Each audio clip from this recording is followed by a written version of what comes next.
Hüseyn radiyallahu anhu özünün əxlaqı ilə, ədəbi ilə, elmi ilə hər bir müsəlmanın qəlbində gözəl bir yer tutmuşdu və bütün sahabələr, bütün o vaxtda yaşayan insanlar hamısı ondan razı idilər və onun ölümü ilə bütün müsəlman aləmi kədərlənmişdi. Düzdür, tarixə baxanda biz görürük ki, insanlar müxtəlifdir Hüseynin qətlinə münasibətdə. Elə məsələn Nasibilər deyən bizim tarixdə oxuduğumuz Nasibilər deyən bir firqə var. Məsələn, onlar Əhl-i-Beytə düşməndirlər.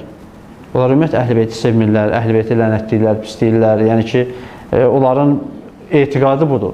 Amma var da insanlar ki, Əhl-i-Beyti həddindən artıq çox şişirdirlər, çox sevirlər və bu sevgidə hədlərini aşıblar.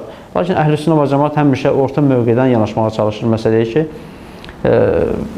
hər şeyi öz yerinə qoymaq baxımından, ədalət baxımından, hikmət baxımından məsələnin qiyməti budur ki, Hüseyn radiyallahu anh şəhiddir, Kərbalada şəhid olub və o məzlumcasına orada qətlə yetirilmişdir. Allah ona rəhmət eləsin. Bu mövzuya biraz toxunmaq istəyirdim ki, onlara o münasibətdə həqiqətən o aşırı sevgi demək və yaxud da ki, bu hadisələrin biraz həddindən artıq bəziyib, həddindən artıq emosional şəkildə insanlara təqdim edilməsi və onların da belə o dərəcədə emosional gətirməsi ki, burada hətta mən sizə deyim ki, çoxlu hədislər uyduruldu, hətta ona ilahi sifətlər verildi.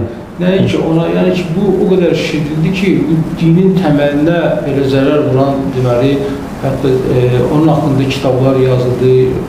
Yəni bu insanlar da hətta o cahilcəsinə, cahilliyindən irəli gələrək ona ilahi sifətlər verməyə başladılar və necə ki, onun atasına o ilahi sifətlər verilirdi, müəyyən təxribatçı qruplar tərəfindən o şişirilmişdi ki, İslamın paylasında. Həmçinin burada da, yəni ki, onun haqqında və bu hadisələrin də hər il, məsəl üçün, qeyd olunma formalarında da biz görürük ki, insanlar, yəni ki, həddindən artıq həddi aşırlar və burada hətta öz, belə deyək də, alimlərinin qeyd etmələrinə ki, baxmayaraq ki, özünə xəsarət yetirməyin, yəni ki, bu dinə zidd əməllərdən uzaq olmalı. Yəni İmam Hüseyin bizim üçün dində bir Peyğəmbər sallallahu əleyhi və səlləm yolunu gedən bir insan olub, ədalətli bir insan olub, Əhl-i Beytdən, yəni ki, bizim ondan örnək alacağımız onun əməlləridir, onun kəlamlarıdır. Biz onun yolu ilə getməliyik. Əgər biz onu seviriksə, yəni onun yoluna gedib ona sədaqətimizi sübut etməliyik. Lakin çox təəssüflər olsun ki, siz də müşahidə edirsiniz, biz də nə qədər deyilməsinə baxmayaraq, düzdür, bəzən indi son zamanlar yaxşı belə aksiyalar keçirməyə çalışırlar ki, qan vermə aksiyası edirlər ki, bir cəmiyyətə də faydalı olsun bu hadisədən. Lakin buna baxmayaraq, yəni cahillik, özünüz bilirsiniz, böyük bir problemdir. O, yəni məzhəbindən, təriqətindən asılı olmayaraq cahillik böyük bir problemdir. Zülmətdir, qaranlıqdır da bəli. Bu da hətta İslamın bir mərhəmət, bir haqq din, elmi din olmasına bir maniyə törədir. Bu cahil əməllər və bu hadisələrdə də, bu hadisənin yada salınmasında da, məsələn, təsəvvür edin ki, hər il imamın 7-si keçirilir. 7-7-ci gün olar. Bəli.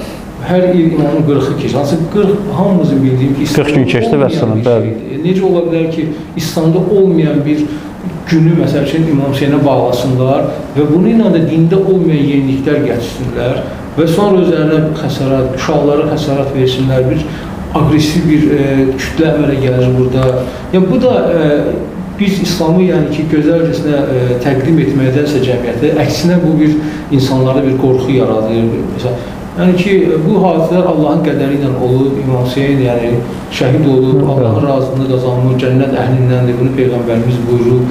Yəni ki, bu hadisədə ibrətlər biz özümüzə çıxartmalıyıq və fikirləşirəm ki, buna həmin şəxsiyyətə olan sevgi, həmin hadisələrə obyektiv münasibət və adekvat olaraq münasibət, bu hadisələri yada salmaq hətta ümmətin vəhdəti üçün də bir vasitə ola bilər əslində. Ancaq mən sizə deyim, o cahilcəsinə olan hərəkətlər haradasa olmasına özlərinə böyük ziyan verirlər. Yox, şübhəsiz ki, ümumiyyətlə bilirsiniz, burada problem nədir? Burada problem odur ki, yəni bir çox, biz dedik ki, 3 cür insanlar var idi, tarix bunu göstərir ki, Əhl-i Beytə münasibətlə 3 qrup insanlar var idi.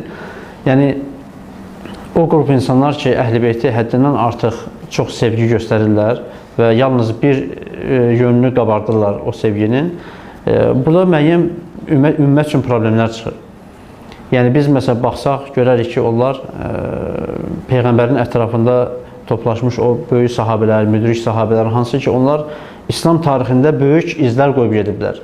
Yəni İslam fətihlərində, İslam dininin yayılmasında, o böyük imperiyaların məğlub edilməsində, yəni məsələn Fars imperiyasının məğlub edilməsində, məsələn Bizanslara qarşı döyüşlərdə, yəni bunlar hamısı müsəlmanların əldə etdiyi qələbələri müsəlmanlar o xəlifələrin dövründə əldə ediblər və bugünkü gündə onları bir-birinə düşmən kimi göstərməyə çalışırlar. Yəni bu çox təəssüfücü bir haldır və biz də buna çağırırıq. Deyirik ki, peyğəmbərin əshabələri düşmən olmayıblar, əhl-i-beytlə həmişə sevgili olub, hörmət olub, izzət olub, bir-birinə yaxın olublar. Siz təsəvvür edin, Əli radiyallahu anhunun Fatimə, Allah ondan razı olsun, ilə evlənməyində görün kimlər təşəbbüskarlıq ediblər. Əbu Bəkir, Ömər, Osman. Yəni onlar gəlib Əliyə deyirlər ki, Əli, bəs biz səni təklif edərdik ki, gedəsən peyğəmbərin yanına, Fatiməni ondan istəyəsən. Yəni onlar ona təşəbbüs göstəriblər. Bu tarixi faktdır, bu kitablarda öz əksini tapır. Hətta deyilir ki, peyğəmbərimiz, ona Allahın salavatı və salamı olsun, Fatimə ilə Əlinin evliliyini təşkil edəndə göndərir, Əliyə zirəhin verir. Deyir ki, Əli, get bu zirəhi sat, Fatimənin toy işlərini, xərclərini biz tədarük edək. Və Əli radiyallahu anhu götürür zirəhi, gəlir Osmanın yanına. Və Osman bilirdi ki, varlı, karlı, tacir idi. Və deyir ki, Osman deyir ki, bəs bu zirəhi satmaq istəyirəm, Peyğəmbər sallallahu verib satmağa ki, bəs bizim evliliyimiz üçün o xərcləri əldə edək. Və Osman zirəhi götürür və deyir ki, neçə satırsan? Deyir, 400 dirhəmə. Götürür zirəhi və 400 dirhəm verir Əliyə. Deyir ki, sən pulu götürməyə haqlısan, mən də zirəhi götürməyə haqlıyam. Yəni, mənim haqqımdır, pulumu vermişəm, almışam. Deyir, elədirmi? Əli deyir ki, bəli, elədir. Sonra zirəhi qaytarır Əliyə. Deyir ki, bu da məndən sənə hədiyyədir. Yəni, 400 dirhəmi verdi. Sonra zirəhi də Əliyə qaytardı, hədiyyə elədi ki, bu da məndən sənə hədiyyədir, get toyuğun tədarükünü gör. O da gəlir Peyğəmbərimizin yanına, Osmanın elədiyi hərəkəti ona danışır. Və Peyğəmbərimiz də Osman üçün bol-bol dua edir. Yəni, siz baxın, burada görün nə gözəl mehribançılıq nümunəsi var. Yəni, Əhl-i-Beytdən olan Əli evlənir, Əhl-i-Beytdən olan bir qadınla və bu işdə kim onlara yardım edir? Osman ibn Affan. Yəni, bəli, onlar hamısı qardaş və biz də, bəli, bizim də deməyimiz budur ki, onlar hamısı dost olublar. Yəni, bugünkü gündə çox təəssüflər olsun ki, onları bir-birinə düşmən kimi göstərmək istəyirlər. Hətta bəzi filmlər çəkilir, görürsünüz, o filmlərə baxanda onları sanki bir düşmən, qəddar, yəni Əhl-i-Beyti qarşı ədavət aparan insanlar kimi qələmə verməyə çalışırlar. Baxmasa yaxşıdır film. Bəli, əlbəttə, bəli, baxmasa. Amma çox təəssüf ki, reallıqdır ki, insanlar baxırlar və müəyyən fikirlər formalaşdırırlar. O insanlar haqqında ki, əgər Allah Taala öz müqəddəs kitabında, Quran-ı Kərimdə bir Tövbə surəsinin 100-cü ayəsini götürək, necə Allah Taala mühacir və ənsarlardan razı olduğunu deyirsə, mümkün deyil ki, yəni Əhl-i-Beytlə Allahın razı qaldığı insanlar, Peyğəmbər sallallahu əleyhi və səlləmin yaxın dostları, yəni onun sirdaşları, onun həmfikirləri aralarında düşmənçilik olsun və sözsüz ki, təxribat istəyən qüvvələr olub, buna çalışanlar var və tarix də sonra sübut edir ki, yəni bu barədə çoxlu səylər də göstərdi. Lakin həqiqi iman əhli, yəni ki, onların arasındakı münasibətləri oxuya bilər, onların bir-birlərinə qohum olması, necə siz göstərir, övladlarına adlarını qoyması. Məsələn, indiki zamanda baxsaq görürsünüz ki, müəyyən bəzi insanlar heç vaxt müəyyən səhabələr adını heç vaxt qoymazlar. Hansı ki, bunların məsəl üçün məsum saydığı imamlar, belə deyək, biz imam deyəndə bizim rəhbərimiz, öndə gedən, onların alimlərimiz, hansı ki, onların övladlarına bir-birlərinə qohum olublar, onlar övladlarına ad qoyublar, yəni müəyyən məsələdə onların dediyi, onların etdiyi duaları, məsəl üçün, imamlar həmişə yalnız Allahı çağırırlar, yəni tövhidə xələl gətirən heç bir əməl etməyiblər, heç ora kölgə salan belə bir əməl etməyiblər.